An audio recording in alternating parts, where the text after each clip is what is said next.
Olá, pessoal. Bom, continuando com a ideia de sugestões de atividades para a gente utilizar em sala de aula, né?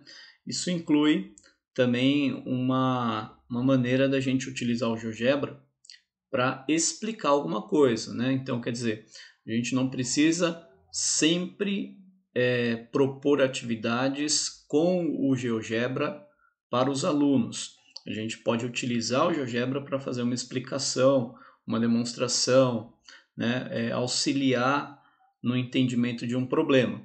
Então você exibe no GeoGebra, você utiliza o GeoGebra, mas não propõe nenhuma atividade direta para os alunos fazer no GeoGebra. Não há existe essa possibilidade, mas também a gente pode utilizar simplesmente o GeoGebra, né, para auxiliar alguma explicação, alguma aula que a gente vai propor, tá bom?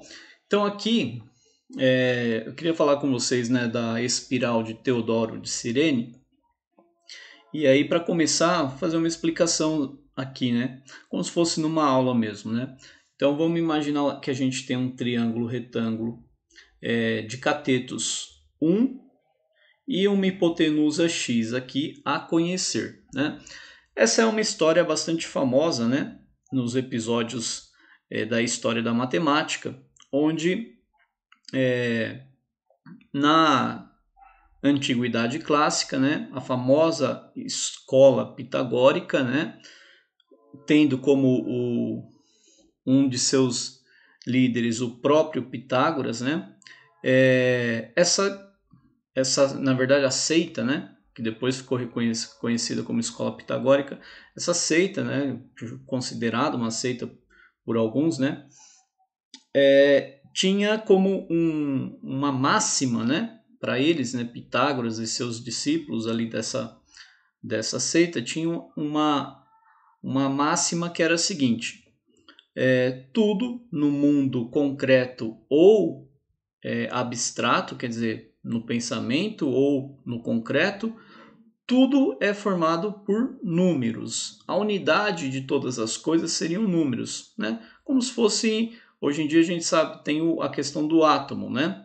Mas claro, até o átomo ele tem partículas menores, mas era mais ou menos isso. Ele acreditava que o Pitágoras e os seus discípulos ali acreditavam que tudo eram números. Mas eles tinham uma peculiaridade essa crença, né? Que era o seguinte: não era qualquer número, tinha que ser números inteiros ou fracionários. Em outras palavras, né? Tudo que fosse medido, comprimento, área, volume, qualquer coisa, né? Massa, quantidades de qualquer objeto, tudo poderia ser expresso por um número inteiro ou por uma fração. Tá? E aí nós sabemos que o teorema de Pitágoras, né, diz que, dado um triângulo retângulo, né, o quadrado da hipotenusa é igual à soma dos quadrados dos catetos. É o próprio Pitágoras que teria demonstrado esse resultado matemático.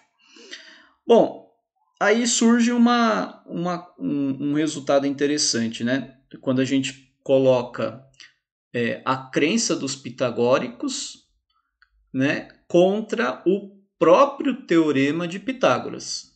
Então vamos pegar aqui como exemplo um triângulo retângulo de catetos 1, né, e vamos calcular a hipotenusa usando o teorema de Pitágoras. Então aqui, aplicando o teorema de Pitágoras, eu tenho que a hipotenusa x ao quadrado tem que ser igual à soma dos quadrados dos catetos, que são 1, né? Ou seja, x ao quadrado é igual a 2. Para Pitágoras e seus discípulos ali da seita que ele mesmo fundou, né? Esse x teria que ser um número inteiro ou um número fracionário.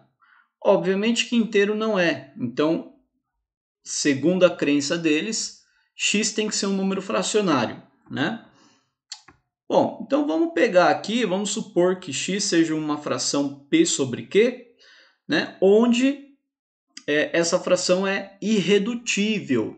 Em outras palavras, né, P e Q, quando são escritos na forma, são decompostos, né, em fatores primos, não existe fator primo comum, o que significa que o MDC de P e Q é 1. Tá?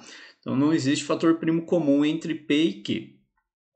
Bom, vamos substituir então o x por P sobre Q, né? E ver o que acontece, ó. No lugar de x, P sobre Q ao quadrado igual a 2. Né? Operando aqui, né? Fazendo algumas manipulações simples, eu tenho que P ao quadrado é igual a 2Q ao quadrado. Bom, essa igualdade aqui, pessoal, implica que P tem que ser um número par. Por quê? P ao quadrado é 2 vezes alguma coisa. Ou seja, P ao quadrado é par. Eu estou pegando um número, elevando ao quadrado, e o resultado é par. É isso que está dizendo aqui. Qual a conclusão que a gente tira disso? É que o próprio número que está sendo elevado ao quadrado tem que ser par. Não existe outra possibilidade, né? É fácil demonstrar isso. Então, só para exemplificar, é muito intuitivo.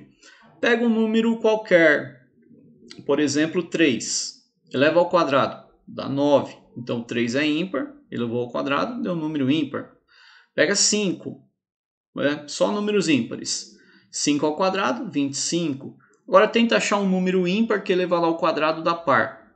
Não existe, né? Então a única maneira de que o quadrado de um número seja par é que o próprio número seja par, tá bom?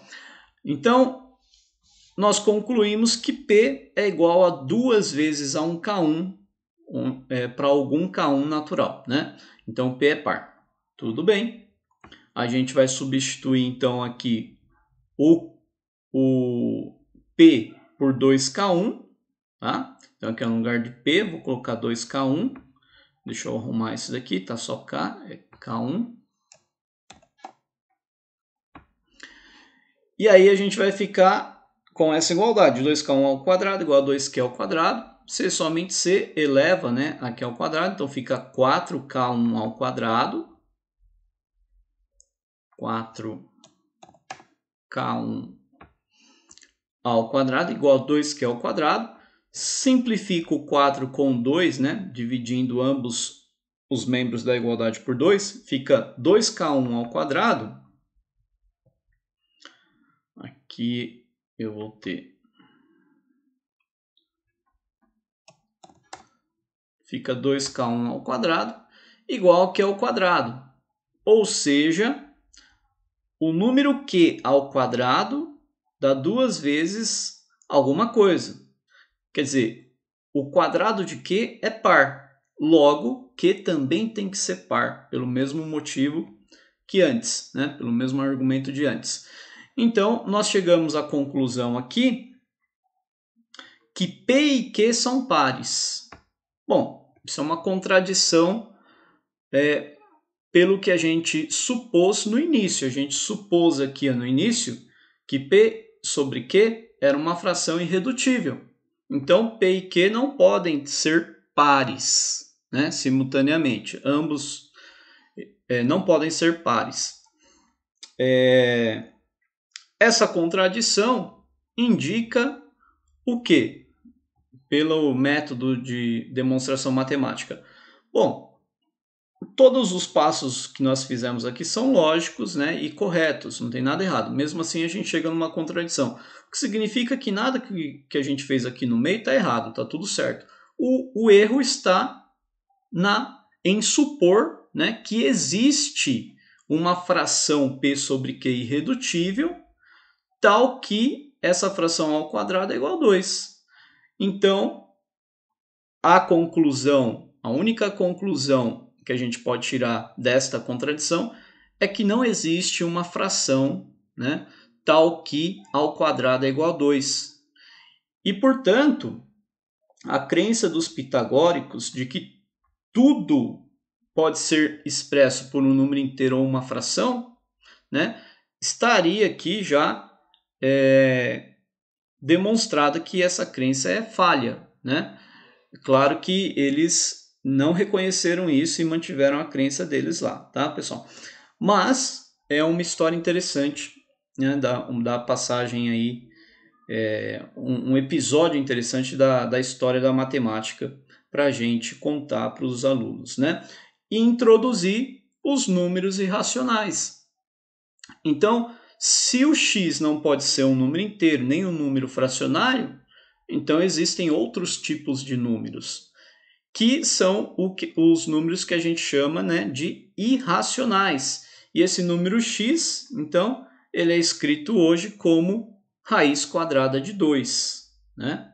Então, a gente introduz aqui, a gente pode introduzir os números irracionais com essa historinha. Né? Então, a gente indica aqui o x como sendo a raiz quadrada de 2. Muito bem.